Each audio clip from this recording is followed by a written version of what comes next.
Don't miss out. How can you avoid missing what God is doing? Find out in this episode of 5 Minutes Closer. I'm Vaughn Weatherford, and this is 5 Minutes Closer. For the next 5 minutes, let's explore some biblical truths and apply them to your life.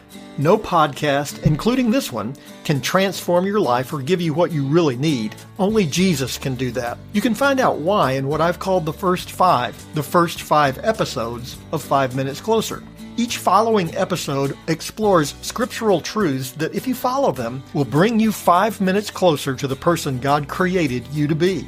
Let's see if we can get you 5 minutes closer.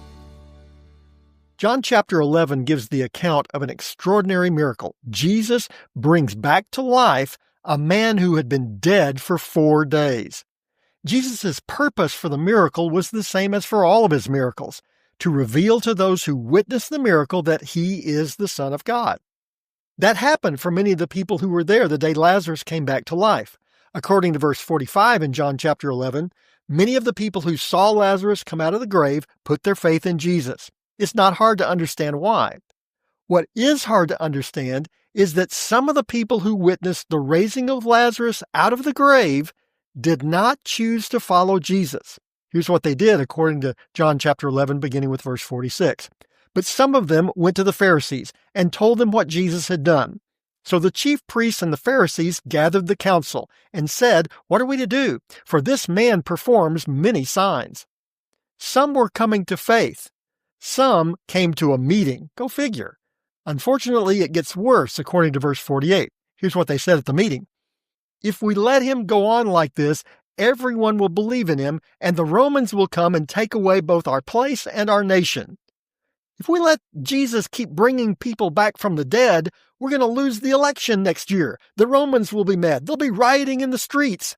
Talk about misplaced priorities. They'd just seen a dead man brought back to life, and they're afraid they're going to lose their parking spot at the temple. Even in the midst of all this confusion, God finds a way to speak, according to verse 49 and following. But one of them, Caiaphas, who was the high priest that year, said to them, "You know nothing at all, nor do you understand that it is better for you that one man should die for the people, not the whole nation should perish." He did not say this of his own accord, but being high priest that year, he prophesied that Jesus would die for the nation, and not for the nation only, but also to gather into one the children of God who are scattered abroad. So from that day on, they made plans to put him to death. Caiaphas meant that sacrificing Jesus might save the political power of the Pharisees. Better him than us, Caiaphas seems to be saying. John realized that God was saying something far more profound. Jesus would give his life, but not for the political benefit of the Sanhedrin.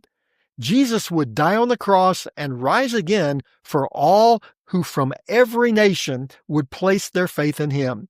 Caiaphas was trying to save his job. Jesus came to save the world.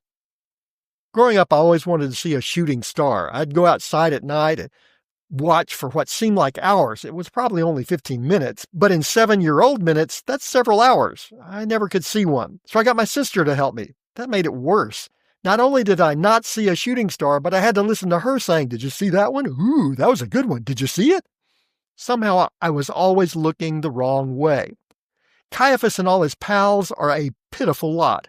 They argue and plot, looking for ways they could kill Jesus. They even develop a plan that would excuse their horrific actions. Saddest of all, in all this plotting and planning, they missed the Messiah. In all their desire to save their job, they missed the one who came to save them from their sin.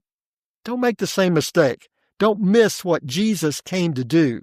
Don't miss God at work. Don't get so caught up in the web of this world that you miss what God is doing in his kingdom. In the hurry and hustle of the everyday, don't miss what God is doing for eternity. God is working. Don't miss what God is doing, because now you're 5 minutes closer.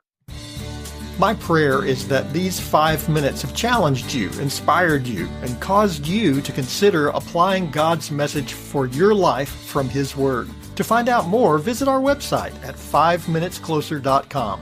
Join me next time to see if we can get you 5 minutes closer.